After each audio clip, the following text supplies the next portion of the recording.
هنا صوت المنتدى. صوت المنتدى بث إذاعي يأتيكم يومي الأربعاء والسبت من كل أسبوع، ومن الساعة 8 إلى 9 مساء أيام الأربعاء، ومن 9 إلى 10 مساء أيام السبت بتوقيت إريتريا.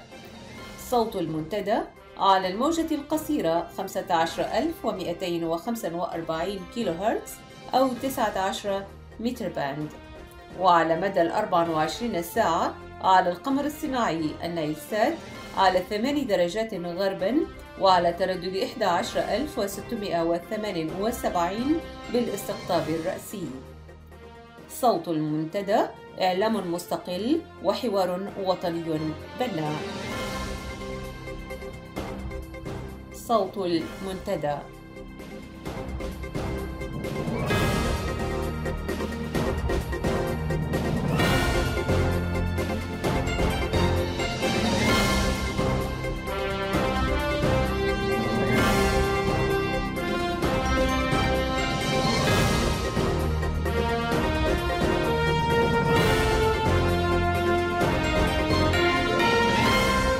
أهلا ومرحبا بكم مستمعي ومستمعات صوت المنتدى.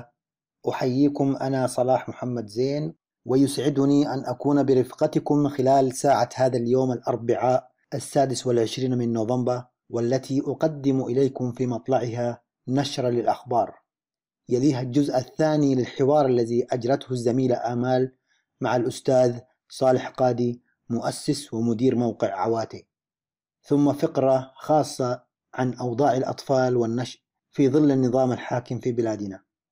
وقتا طيبا ومتابعة مفيدة أرجوها لكم.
صوت المنتدى.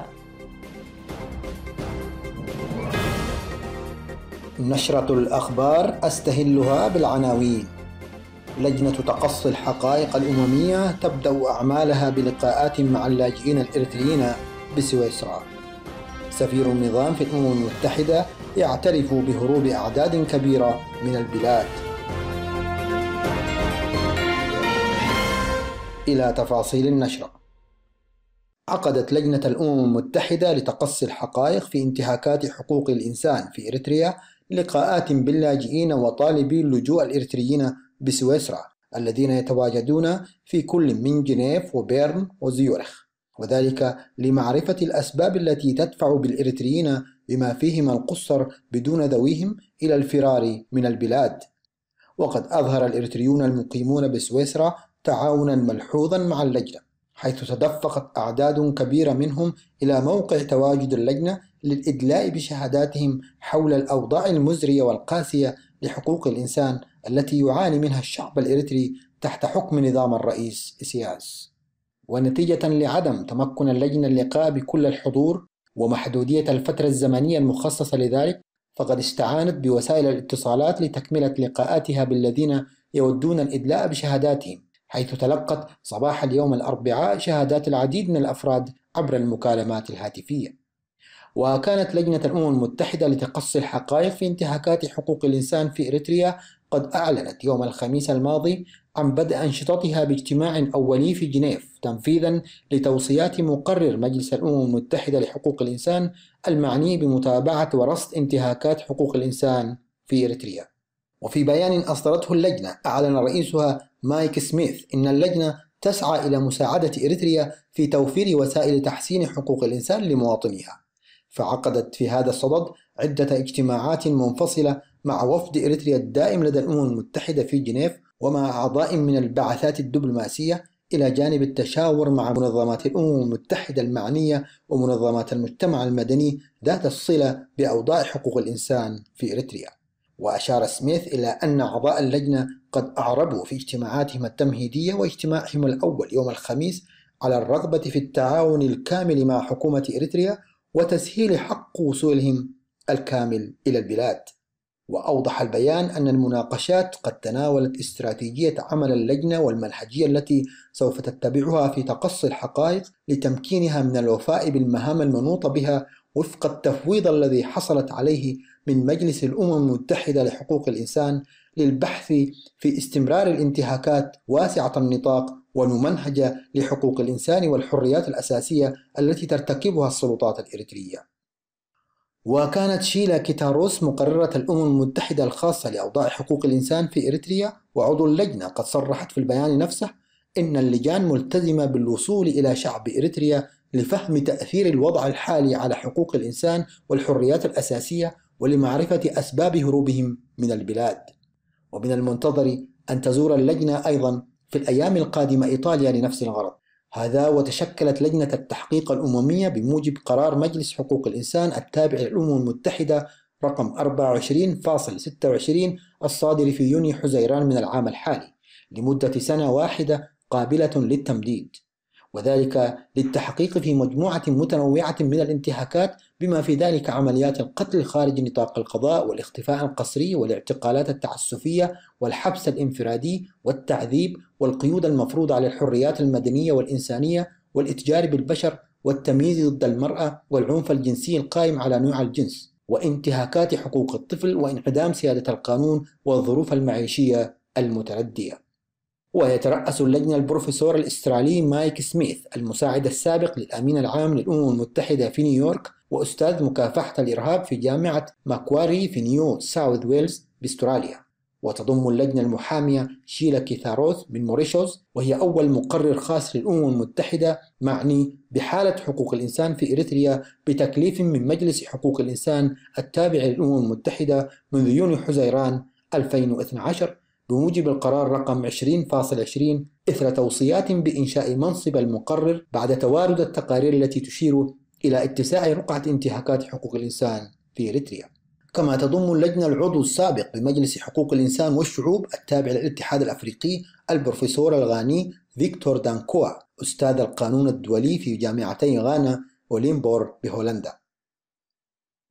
في أول رد فعل على تصريحات سفير النظام في الأمم المتحدة جيرما أسمروم قال مراقبون للشأن الإريتري أن تصريحاته تعكس مدى التخبط الذي يعاني منه النظام في هذه الآونة، لأنه أكد بما لا يدع مجالا للشك أن لجوء هذه الأعداد الكبيرة من الإريتريين من داخل البلاد وتكبدهم لكثير من المشقات ناجم لسوء الأوضاع في إريتريا في كل المجالات، وليس كما حاول حصرها في تردي الأوضاع الاقتصادية.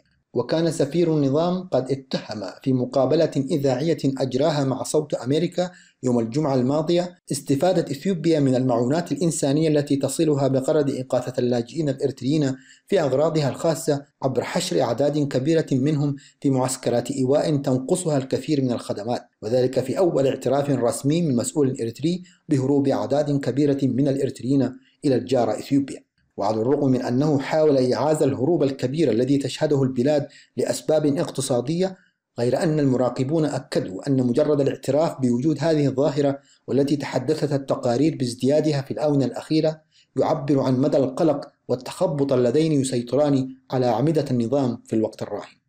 وأضاف المراقبون في تصريحات لإذاعة صوت المنتدى أن تصريحات السفير جرما تؤكد مدى عجز النظام التعامل بعقلانية مع الأوضاع الناجمة من سوء إدارته للبلاد لما يربو على 20 عاما وبلوغه مرحلة العد التنازلي، لأنه ليس من المنطقي أن تتحدث عن أوضاع اللاجئين الإريتريين ومعاناتهم في إثيوبيا دون التطرق إلى أسباب تواجدهم هناك.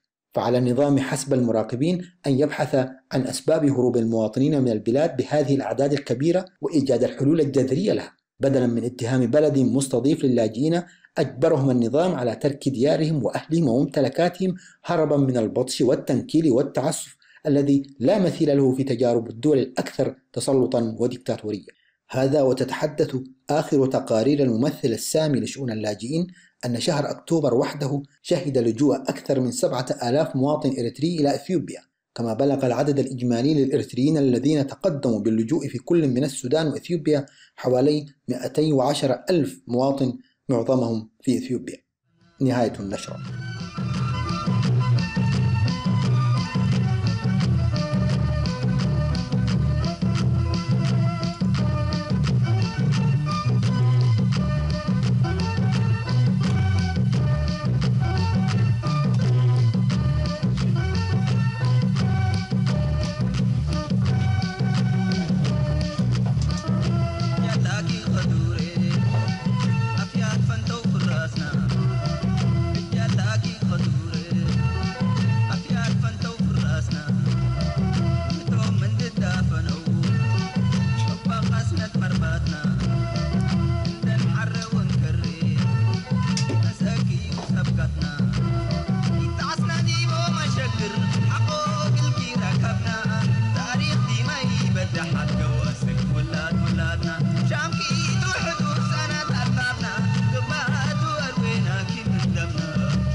صوت المنتدى.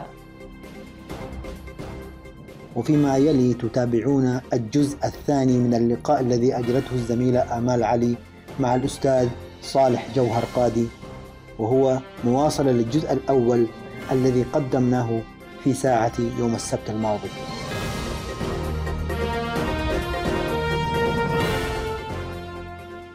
أنتقل معك أيضا إلى العمل الوطني اليوم المعارض، كيف ترى؟ هل لك أن تعطيني قراءة سريعة وأنت في قلب الحدث وفي قلب هذا العمل؟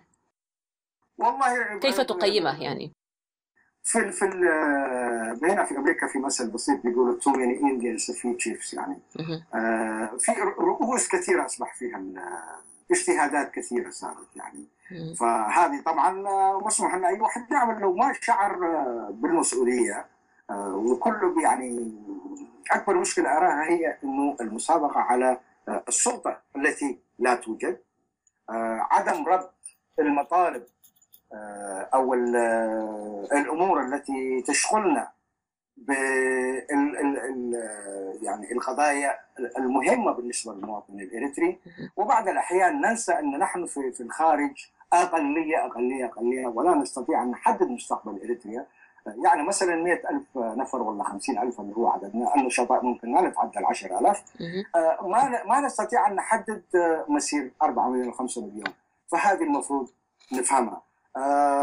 قضايا مثلا عندنا فشل المجلس اللي هو المفروض كان يكون وعاء جامع لكل الإريتريين، فأصبح نقمة حاليا. نعم. يعني وكل مرة في جديد، يعني كنا نشتكي من 7 سنين 8 سنين كنا نشتكي انه التنظيمات كثرت، اصبحت 17 ولا 18 يعني. نعم. حاليا عندنا 45 تنظيم سياسي، نفس العدد من منظمات جماهيرية، فيها نوع من السكيزوفرينيا، تعتقد ان هي تنظيمات سياسية وبنفس الوقت تعتقد ان هي منظمات أهلية. نعم. هذه المشاكل اللي أنا أراها. نعم. فينقصنا منظمين. ينقصنا يعني منظمين لتقريب كل هذا الكم الهائل الذي موجود في ساحة العمل المعارض. على أي أساس برأيك؟ على أي أساس؟ على أساس مشاكل الوطن في قالب واحد. نعم. إنما لو كل واحد يعني بيأتي ورأسه مليء بتناقضات لم يسلم من هو، يعني ما حد حيتبعه. نعم. نعم. وهذا اللي قاعد تحصل. فإنما لو أتى واحد بكل شجاعة يمتلك ويقر بأن قضايا إريتريا كلها قضايا تخصني وأمتلكها كلها، سواء كانت جت من الغرب، من الشرق، من بركة، من حماسين، من سرايا، من أينما أتت، هذه قضايا إريتريا. وطالما في مواطن إريتري واحد يبكي ويشتكي، المفروض أنا أسمع منه، مش أفرض عليه أنت ما مفروض كذا، لا يعني مفروض عليك أن تفكر هكذا وأساليبك تكون، يعني ما إملاءات هذه تعبنا منها يعني. نعم. كل واحد عنده مشاكله، هو اللي يعرف مشاكله، فخلي يحكي مشاكله. ولكن يعني هل لك أن تحدد لي أكثر أستاذ صالح، أنا يعني لكي نقرب الفكرة أكثر؟ يعني شفت عشان نقرب الفكرة، مثلا التنظيمات هذه ما لم تأتي من فراغ. نعم. كل التنظيمات الموجودة في الساحة الإريترية، النقاشات اللي بعض الأحيان تكون حامية في الإنترنت ولا في محافل أخرى لم تأتي من فراغ. نعم. في أسباب من وراءها. تمام. فإن الواحد مثل ماذا يعني برأيك أنت؟ مثل ماذا يعني؟ دعنا نتكلم بصراحة، لأننا قضايا الأرض مثلا، قضايا الأرض قضايا كبيرة. نعم. قضايا اللاجئين كبيرة. ولما أقول الأرض، في بعض الأحيان الناس تفكر في أراضي المناطق الغربية، لأن أصحابها في السودان، وهي مناطق كبيرة طبعا، وفيها العنصر بتاع الدين والاختلاف بيأتي فيها، فكثير من الناس يتجهون فيها. فلو أتيتي مثلا في منطقة حماسين، أراضي حماسين في السنبل والمناطق هذه كلها أخذت. نعم. ولكن ليس كثير من يحدث عنها. لو رحتي في أكولوغزاي، مناطق علاء ومشاكل هذه كلها تأخذت. مثلا الدمحيت، هذول المعارضة الإثيوبية، يعني معسكراتهم في أخصب أراضي إريتريا. مصادر المياه من أكولوغزاي كثير منها قاعدين يشاركون القرى. نعم. فالقرى اللي حوالينهم برضو قاعدة تعاني من نفس المعاناة. فهذه الأشياء هذه أنا أمتلكها كلها عشان أكون أعبر عن قضايا إريتريا جمعاء. هذه أنا أرى النظام، يعني أراه من هذه الزاوية. نعم. لكن ما أعيب في غيري، أي واحد يراها بطريقته. وهنا نعود إلى النقطة المفصلية التي كنا نجادل فيها قبل قليل، وهي أننا لو يعني في ظل مواجهة نظام له اليد العليا في يعني خلق وتعقيد إشكاليات المجتمع الإريتري اليوم، يعني ألا ترى أنه من الأجدى اليوم قبل الخوض في مسائل الأرض واللغة والهوية أن نخوض في كيفية يعني إيجاد آليات عملية كتنظيمات سياسية، كنشطاء سياسيين، كإعلاميين وكغيره، لتوعية المواطن، لدعم مسألة التغيير بشكل عملي، وإيجاد يعني أجندة يتفق عليها الكل كحد أدنى، الوصول إلى مسألة تغيير هذا النظام أولا، لنخوض بشكل عملي في مسائل مثل الأرض مثلا. يعني عمل ما هي في بالحد الأدنى إزالة النظام، هذا هو الحد الأدنى. بنظرك يعني؟ لا، أقصد الآن لا يتفق تنظيما أستاذ صالح، نحن نتكلم بشكل واقعي، يعني للعمل المشترك. إذا نحن نتحدث عن عمل سياسي مشترك معارض لا يتفق تنظيما، وكما قلت أنت من 18 ولا 17 تنظيم إلى عدد كبير الآن. ألا تعتقد أن يعني نحتاج إلى حد أدنى لنعمل معا؟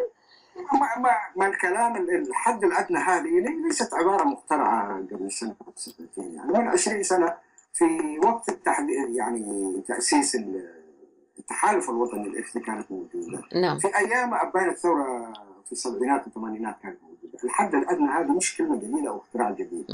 تمام. حاليا لما نقول الحد الأدنى، نعم. ما هو الحد الأدنى ومن يحدد هذه الحد الأدنى؟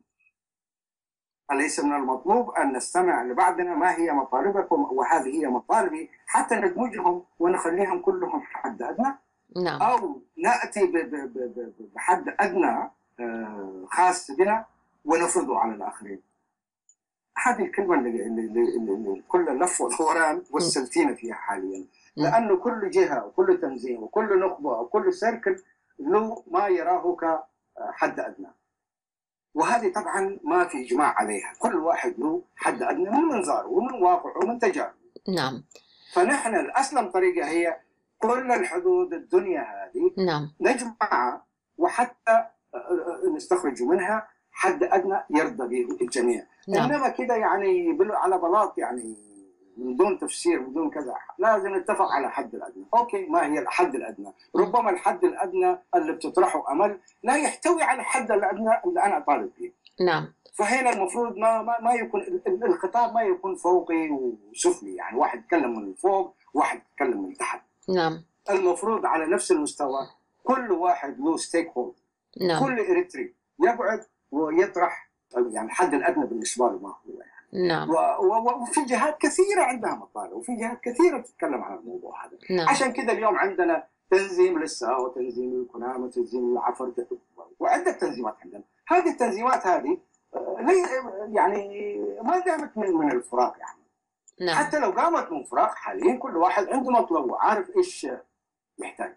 فعشان نلم الامور هذه المفروض الناس يكون عندها صدر رحب وتتقبل مطالب الاخرين، ولا تستمر في نفس الموال العنيد انه هذه الحدود الدنيا ولابد ان تقبل بها. نعم. هذه نعم. إذن يعني هل يعني لديك رؤية لآلية محددة لأن يسمع الكل البعض أو البعض الكل أو الكل الكل؟ والله عندي اقتراح، ما أعرف يعني بعض الأحيان أو يعني أقترح حاجات يزعل منها البعض ويتفق معها البعض، لكن شوفي أنا أرى كل الاجتماعات الرئيسية بالنسبة للمعارضة حضرتها، تمام؟ ومنذ فترة طويلة المشاكل التي أراها هي في التمثيل، تمام؟ كل اجتماع في جهة بتشتكي، والله المسلمين أخذوا كذا، المسيحيين أخذوا كذا، مش عارف إيه فلان أخذ كذا، في عدم ثقة، تمام؟ من جراء تاريخنا ومنذ قيام الجبهة الشعبية طبعا ساءت الأمور هذه، يعني الجروح البسيطة المفروض كانت في المحل حاليا أصبحت أكبر وبتنزل. فأنا أرى إنه التمثيل في أي شيء وطني يكون عن المحافظات اللي بنعرفها. مثلا المجلس يستطيع أن يحل مشاكله في التمثيل لو قال يعني مثلا حاخذ 4 من كل محافظة أو 8، أي سمي أي رقم يعني. نعم. حتى لا أحد يشعر بأنه خارج الفرقة أو حد متفوق عليه أو كذا يعني. نعم. الكل يكون عنده وجود على أساس التقسيم المناطقي. وبعدين حتى لو وصلنا إلى الحلم الذي نتقي مثلا الديمقراطية وكذا، الديمقراطية الانتخاب أحد أسسها. نعم. فكيف حننتخب؟ يعني حننتخب على أسس electoral district، يعني محافظات انتخابية أو مناطق انتخابية. فما هي مناطقنا الانتخابية هذه؟ نعم. هذا شوف يعني، وإن شاء الله حعبر عليه أكثر في النبات القادمة. نعم. يعني هل لك أن توضح لي قليلا يعني يعني التمثيل بالمناطقية كيف يكون؟ يعني احنا عندنا 8 مناطق على حسب انا ما اعرفه، وهذا اللي اعرفه يعني. التقسيمات الجديده هذه انا لا اعترف فيها يعني. على فكره اي قرار تم من 91 ما بعترف فيه، فعشان كده انا بعرف انه في محافظه دنكاليا، كولوبزاي، سرايا، حماسين، سنحيت، بركه، قايش، ساحل، هذول اللي بالسمهر هذول اللي بعرفهم يعني. ففي اي تجمع يكون 10 ممثل من كل منطقه من المناطق هذول. نعم.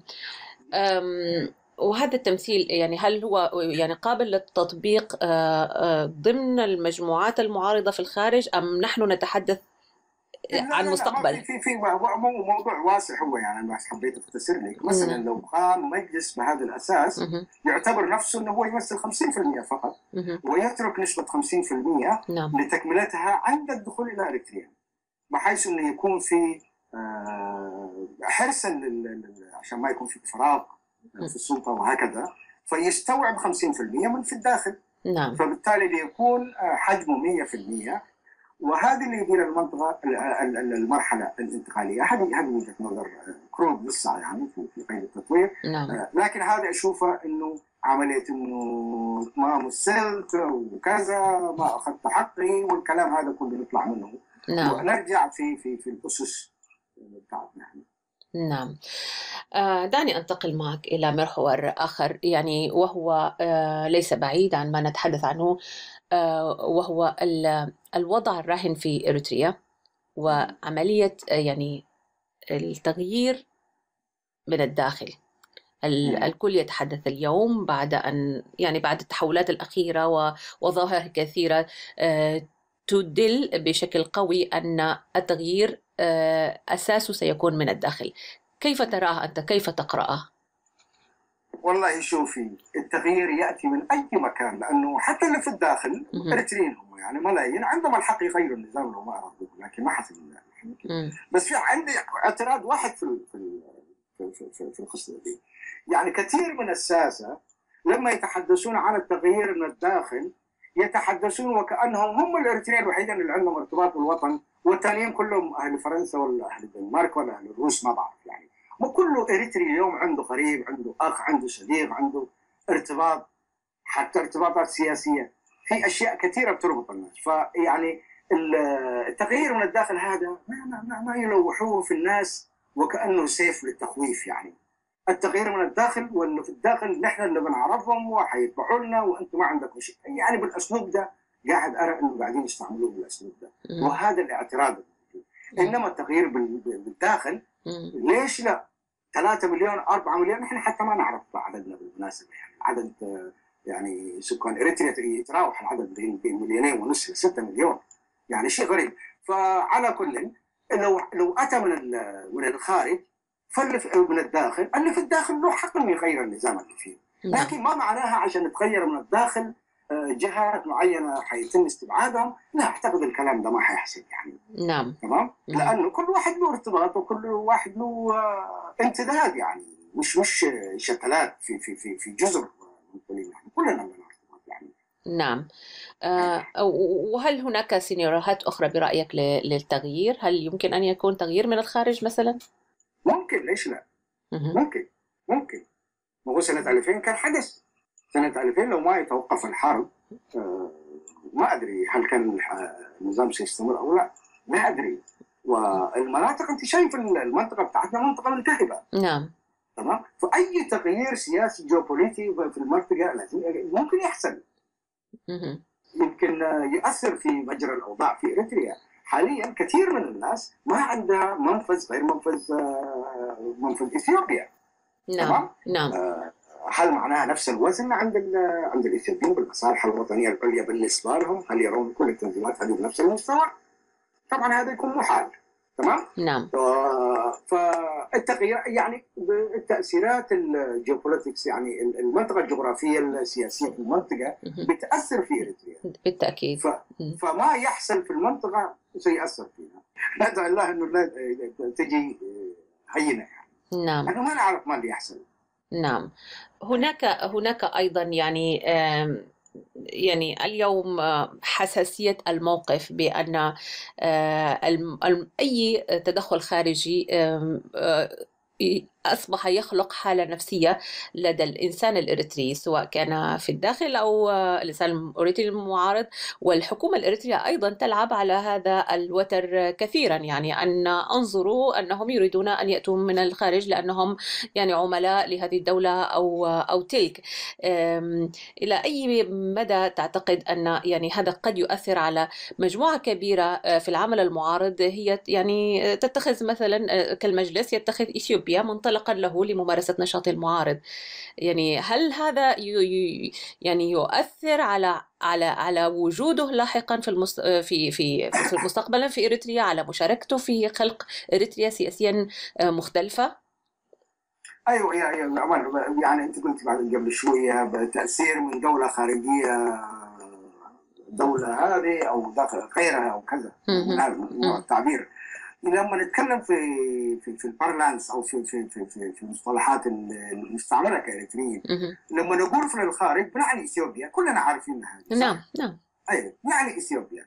انا في خلال تجاربي شفت كثير من الناس كانوا بيلعبوا في الوتر هذا، ومجرد ما احتاجوا يروحوا كانوا اول السابقين في أديس أبابا، ولما وصل هناك يعني بدأوا يصدروا فتاوي انه هذه حلال وكذا. يعني هذا شيء مضحك، وفي نفس الوقت كمان ضحك على الدقون زي ما يقولوا العرب. هذا كلام فاشل. التدخل الخارجي بالنسبه لي انا افهمه كأي شيء يكون تأثيره من الخارج. طيب هذه قد يكون عسكري، قد يكون اعلامي، قد يكون مالي، قد يكون دبلوماسي، بشتى الاشكال ياتي. تمام؟ طيب قولي لي مثلا كيف تأثير إثيوبيا مرفوض وفي نفس الوقت تأثير أوروبا مثلا مقبول؟ كيف البر الإثيوبي حرام واليورو الأوروبي حلال؟ فسري لي الكلام هذا. يعني فنحن لازم، ولكن نحن لا نرى تأثير أوروبي، أو على الأقل يعني المواطن الإريتري لم يراه ولن يعني دعني أكون صريحة معك. حتى البر الإثيوبي لم تري، بس لا دعني أقول لك، يعني إثيوبيا كانت بلد، يعني هي دولة محتلة لنا، وكانت هناك حرب تحررية طويلة. هناك عامل نفسي يقف بين الإنسان الإريتري وبين أي يعني تغيير يأتي من دولة يعني يعتبرها دولة مستعمر له. يعني هناك عامل نفسي كبير، يعني وغير هذا، يعني دول كثيرة حاولت أن تغير في دول جارة لها وأثرت على قرارها السياسي، ويعني لبنان وسوريا مثلا هناك نموذج حي على الأرض. فالوضع يختلف عندما يأتي الكلام عن إثيوبيا. أنا أتحدث باسم بما نعم تفضل. المفروض ما يكون فيه نوع من يعني أنا مثلا شخصيا تمام عندي مواقفي عن إثيوبيا وعن دول أخرى. نعم. تمام. وفي كل المحافل يعني صرح عن وجهة نظري. ملاحظاتي حول الإثيوبي واضحة في الإنترنت، مليانة يعني الملاحظات اللي عندي إياهم. ولكن يعني عندما نتعامل أو نتعاطى في قضايا أمة، ما نتعاطى في عواطفي ولا شيء جرحت عواطفي وانا زعلتني، الكلام هذا بتاع ابتدائي ولا متوسط ثانوي، الكلام هذا احنا ما نتعامل في فريق السياسي، لا يتعامل مع هذا بالاسلوب هذا. نحن اثيوبيا واريتريا رضينا ام رضينا هم جارتان. السودان واثيوبيا واريتريا رضينا ام ابينا الجارتان. فنحن المفروض نتعامل بحنكه سياسيه ودبلوماسيه كيف يعني الضرر من اثيوبيا او من غيرها. هذا اللي ما حبيت اقوله. انما الدوله قديمه ومش عارف ايه والظلم الاثيوبي دارب في الزمن وكذا، امل انت بتكلميني انا عندي تاريخ 500 سنه من الاضطهاد الاثيوبي، اجدادي اجداد اجدادي اجداد اجدادي اجداد اجداد. نعم. تمام. فيعني انا عارف ان اثيوبيا ودورها في الاريتريين، بعرف الكلام هذا يعني. نعم. وفي جروح بتجري في العروق، يعني ما اقدر انساها. نعم. لكن عندما اتعامل مع القضايا الوطنيه ما اتعامل بعواطفي ومع عواطفي. ولكن استاذ صالح، هنا نحن نقول يعني اذا جاء تغيير وله ولإثيوبيا دورا فيه، الكثيرين يعني وانا من خلال متابعتي الغالبيه ترفضه تماما ولا تتصالح معه. هذا لا يعني هذا لا يعني نحن لا نقول أننا لن نتعامل مع إثيوبيا أو أن الشعب الإريتري والشعب الإثيوبي ليس جاران وهكذا، لكن في ظل نظامين يعني متعادلين في دولتين لهما سيادتان وهكذا. لكن أن يأتي تغيير يفرض على إريتريا قرار سياسي، أعتقد أن يعني الكثيرين وأنا منهم بصراحة لن نقبل هذا يعني.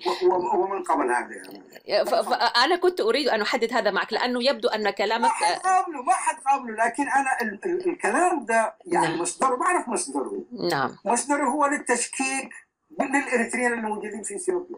نعم. وهذه النقمة هذه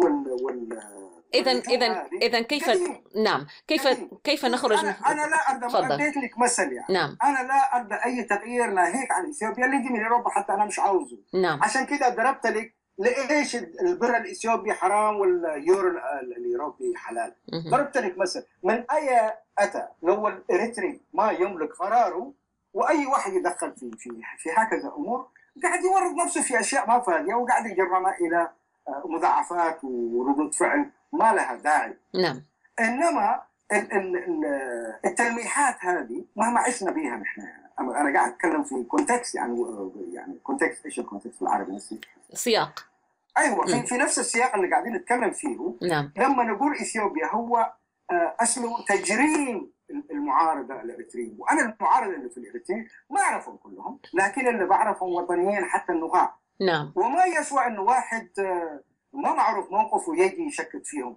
إثيوبيا دولة، في إثيوبيا دولة شعرت جواسيس وكذا وكذا وكذا. نعم. دولة أشرف مقاتلين أنا بعرفهم، أشرف مناضلين بعرفهم، لكن الزمن نعم. تمام وضحت الفكرة. نعم. إنه يمكثوا في إثيوبيا. نعم. أو نعم. يستعانوا بإثيوبيا. فهذا ما معنى إنهم ما أصبحوا وطنيين ولا خونة. نعم. نعم. يعني وضحت الفكرة. يعني هناك فرق كبير بين أن تعمل معارضة إريترية من داخل الأراضي الإثيوبية وبين أن يكون هناك تغيير لإثيوبيا يد على القرار السياسي فيه، والفكرة واضحة هنا. إذن لن أطيل عليك أكثر من ذلك، ولكن دعنا بشكل يعني أكثر عمقا نتلمس آفاق العمل المشترك. يعني هناك الآن أنت قلتها تحديات كبيرة، هذا يشكي من هذا، ويعني تجمعات تقوم على أسس وغيرها. في ظل هذا الواقع أستاذ صالح، يعني ما هي آفاق العمل المشترك المعارض اليوم؟ والله الآفاق ما هي المشكلة. يعني في بعض الأحيان يأتي تنظيم لو سخرت له أو وجدت له بعض الموارد تمام بيفرض نفسه. هكذا السياسة، بيكبر وبيفرض آراءه ويكون الكبير حتى الصغار ينظر إليه، فهذه طبيعي. إنما لو الكل شاف نفسه إن أنا الناهي والمنكر، إن في فترة النضال هذه مش سليمه، وخاصه في الوضع اللي احنا فيه. فعشان كذا كان انا مثلا شخصيا اشوف الافاق الاريتريه يكون افضل لو ركزنا في اعاده بناء. طبعا تاريخه كان خلال السنتين اللي فاتوا كان مزري جدا، يعني شيء مخيب للامال، ولكن ما في بديل غير انه يكون عندنا وعاء او امبريلا او مظله جامعه، بحيث انه ما تكون العمليه فوضى. نعم. حتى نربط الموضوع، حتى يكون عندنا نوع من اللابوراتوري او نوع من المختبر نناقش فيه، نحل مشاكلنا، يكون اليات، توجد فيه اليات. وطبعا التحالف قبل المجلس كان قطع شوط كبير في تقارب نعم. التنظيمات السياسيه، فنحتاج الى وعاء او مظله وهكذا. واحبذ لو الناس اشتغلت في المجلس وبدات في اعاده بناء المجلس حتى يكون مظلة جامعة للمعارضة. نعم. وماذا عن الأطراف الأخرى؟ أطراف أخرى زي اللي خارج المجلس؟ يدخلوا في المجلس. ليش المجلس هذا مش محتكر من أي واحد. نعم. لو عندهم شروط مثلا في أشياء ما يقبلوها، وفي أشياء أنا ما أقبلها في حد ذاته، إنما هم أساس المفروض اللي خارج المجلس المفروض يجري مفاوضات وتقارب، لكن مش من بعيد ترفض وهذاك من بعيد يرفض وما في عمليه. لازم يكون في بريك ثرو. يعني العوائق هذه الناس السياسيين الاكفاء يستطيعون ان يكسرون الحواجز هذه، ولكن لو السياسيين القاده في الاطراف كلها لو ما عندهم استطاعة، لو كل واحد عنيد المرس يعني ما حيعرفوا يحلوا المشاكل. لكن أعتقد أنا وأشجعهم أنه يقعدوا ويعملوا بريك ثرو، يعني يجيبوا الجديد اللي موجود وحتى نستطيع أن نبني شيء معا. نتمنى ذلك أستاذ صالح، ويعني الحديث معك يعني خصب ومعلوماتي ومثير للجدل أيضا. وهل هناك إضافة تريد أن تقدمها قبل أن أختم حديثي معك؟ أولا أنا أقول لك ولزملائك في الإذاعة كل الاحترام، شكرا لك. ولكن حتى لا يكون في التباس، أنا مختلف تماما مع التنظيم. لا، ما قلت التنظيم، حركة كخط سميه خط سياسي، خط تنظيمي، خط ما هو، ما له أي علاقة به، بس هذه حبيت أوضح نعم. ونحن هنا، شكرا لك أستاذ صالح، ونحن هنا منبر مفتوح ونحاول على قدر الإمكان أن نكون يعني مهنيين فيما نقدمه من أجل خدمة المواطن لا أكثر، يعني من حيث المعلومة ومن حيث تحليل الخبر وعكس على الواقع السياسي، وهذا المنبر مفتوح للكل. أشكر لك يعني حضورك الكريم معي اليوم، شكرا عميقا، وأتمنى أن ألتقيك في مناسبات أخرى إن شاء الله. شكرا لي.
صوت المنتدى.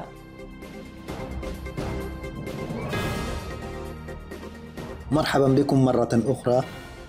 يحتفل العالم في هذا الشهر نوفمبر بمناسبتين هامتين، وهما اليوم العالمي لحماية الطفل والذي صادف يوم 20 من هذا الشهر، واليوم العالمي للقضاء على العنف ضد المرأة وقد صادف يوم أمس 25 نوفمبر. فالطفل أيها المستمع والمستمعة الأكارم مخلوق قاصر حتى يبلغ أشده، ومسؤولية حمايته تقع بعد الأبوين على الدولة والسلطات القائمة فيها. والمرأة وهي الأم والأخت والزوجة هي ركيزة المجتمع وأساسه، فآثار العنف ضدها يعيق تقدم المجتمعات والأمم في شتى مجالات الحياة. نقول هذا وحال الأطفال والنساء في بلادنا لا يحتاج إلى كثير جهد لمعرفة حقيقته، فحقيقة الأوضاع المأساوية التي يعيشونها مثل غيرهم من فئات المجتمع واضحة وضوح الشمس. لدينا تقرير عن حال الأطفال داخل إريتريا سنعيد إذاعته بعد هذه المقدمة. أما المرأة فحالها في ظل هذا النظام أيضا لا يخفى على أحد، فقد جعلت منها هذه العصابة جارية، نعم جارية بدون ثمن، جارية مجانية لا يدفع لها، حيث تؤخذ الفتاة من حجر أمها بحجة أدائها لما يسمى بالخدمة الوطنية، فتسخر بعد ذلك وبالقوة والغصب في خدمة ضباط وعسكر هذا النظام أي تتحول من طالبة ثانوية أو مجندة خدمة وطنية، والتي يفترض أن تعود إن كانت خدمة وطنية حقيقية، مفترض أن تعود بعد إكمال مدة الخدمة المحددة، تتحول من طالبة أو مجندة خدمة وطنية إلى طاهية طعام، مكابيت، أو معدة قهوة، والأسوأ تتحول إلى متاع لنزوات الجنرال وعسكره. ومن نجا من الأطفال والنساء من جحيم هذا النظام ورجالاته يتعرضون إلى جرائم الإتجار بأعضائهم البشرية، أو يغرقون في أمواج البحار في طريقهم إلى الوصول إلى الملاجئ وبر الأمان والمهاجر الآمنة.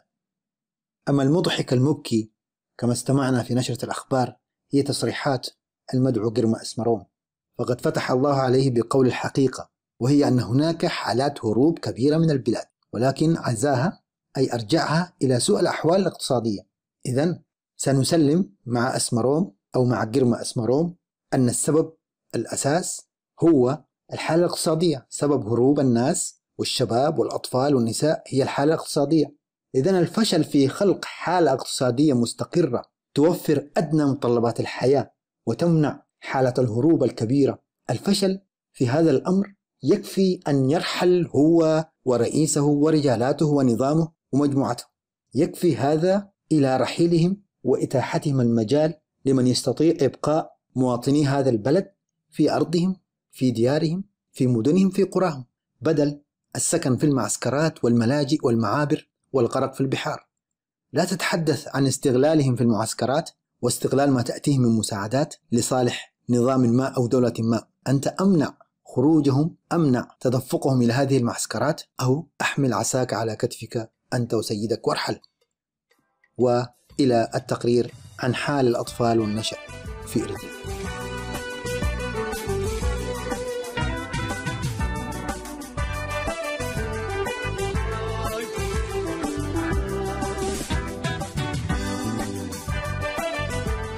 جرائم عصابة إسياس في حق الأطفال والنشء.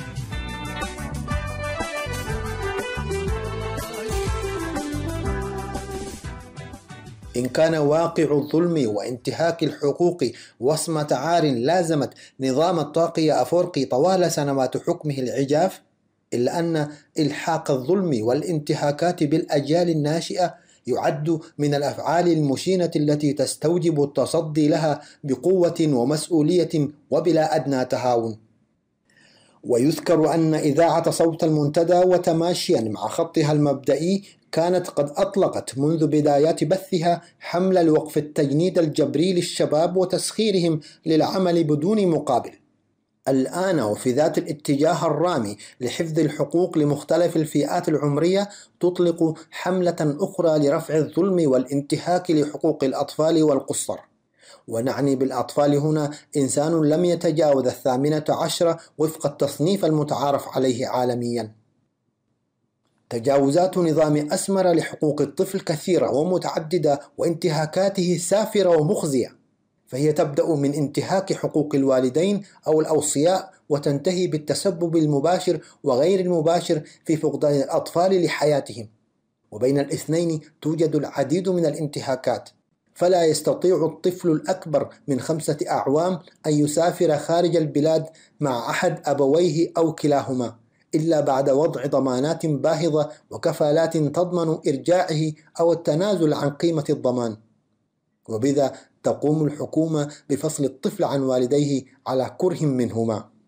وعند وصول الطفل لسن الدراسة يعاني الأمرين للحصول على مقعد دراسي، وتصادف العملية التعليمية مشكلات عدة مثل شح المعلمين وقلة المواد المدرسية والوسائط التعليمية وضعف المنهج التعليمي وغياب البعد التربوي في مجمل المنهج المتبع في إريتريا، بالإضافة إلى التجاهل التام لضرورة إتاحة مجالات الترفيه والألعاب التي تفتح وتوسع آفاق الأطفال وتحفز الذهن وتحقق التوازن النفسي.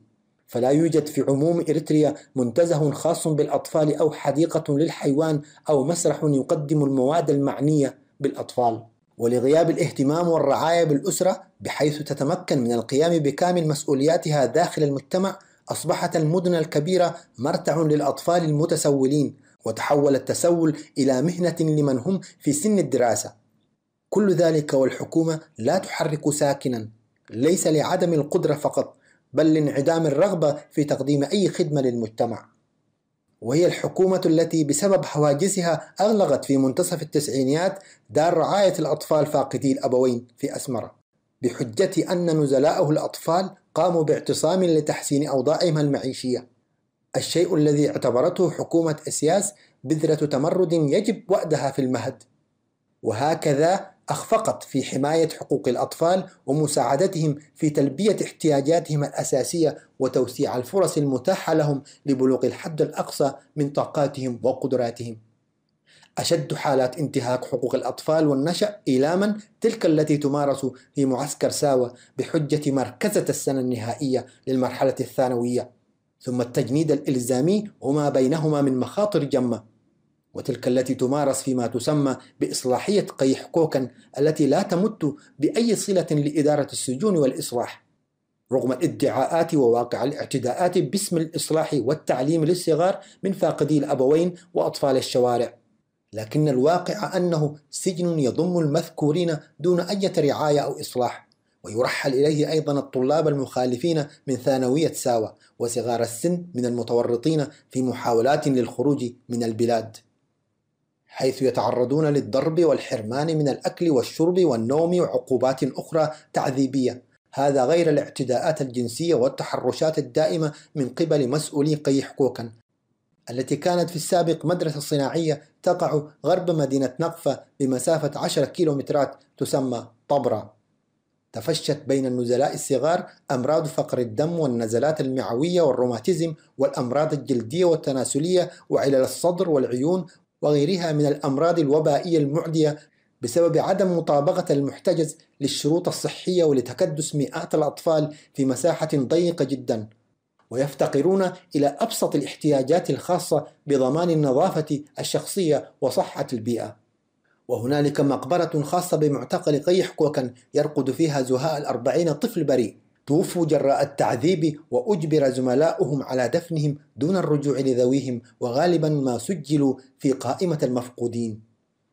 الأمر الذي يدعو للحيرة هو أنه منذ الشهر الماضي رفعت الوحدات العسكرية التي كانت تدير السجن وكانت تتبع لقيادة حرس الحدود تحت إدارة مباشرة من العقيد برخت كرنفوت الذي طلب من مدير مديرية نقفة محمد شكر أن يتولى إدارة السجن في طبرة، ورفض مدير المديرية تحمل تلك المسؤولية، لكن مؤقتا أرسلت وحدات من الجيش الاحتياطي المحلي لحراسة الإصلاحية أو المعتقل الذي تسرب منه أعداد من النزلاء استطاعوا الاتصال بذويهم.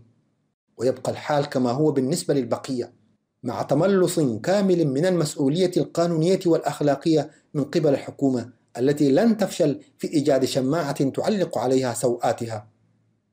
هكذا هو حال قيح كوكن بعد انسحاب جنود الفرقة 61 أو سحبهم عن عمد جراء الصراعات الأخيرة بين قائد هيئة الأركان فيليبوس والجنرال تخلمنجوس القائد السابق لقوات حرس الحدود. أما الأوضاع التي يعيشها طلاب الدفعة 26 من الخدمة الإلزامية والمتواجد منهم ما يقارب 14,000 طالب وطالبة في منطقة أيداب الواقعة شمال فعبت بنحو 10 كيلومترات، وتقوم بحراستهم أيضا وحدات من الفرقة 61 سيئة السمعة، فعدد من هؤلاء الطلاب جرفتهم السيول، وآخرين فتكت بهم الأمراض الوبائية، وبعضهم وصل إلى حالة من الجنون، والبعض فقد القدرة على المشي أو أصيب بارتعاش مجهول السبب، وكلهم يعانون من ضغوط نفسية شديدة وقاتلة ولا يعرفون المصير الذي ينتظرهم. الدفعة التي تلتهم فقدت 300 طالب فارقوا الحياة بمختلف الأسباب، والدفعة التي لم تبدأ التدريب بعد توفي منها 15 طالبا ومعلمان في حادث حركة فاجع، وهم يساقون إلى معسكر ساوة.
صوت المنتدى.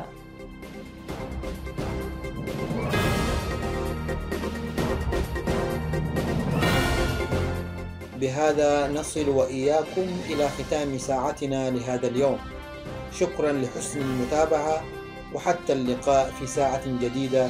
ابقوا بخير وفي أمان الله.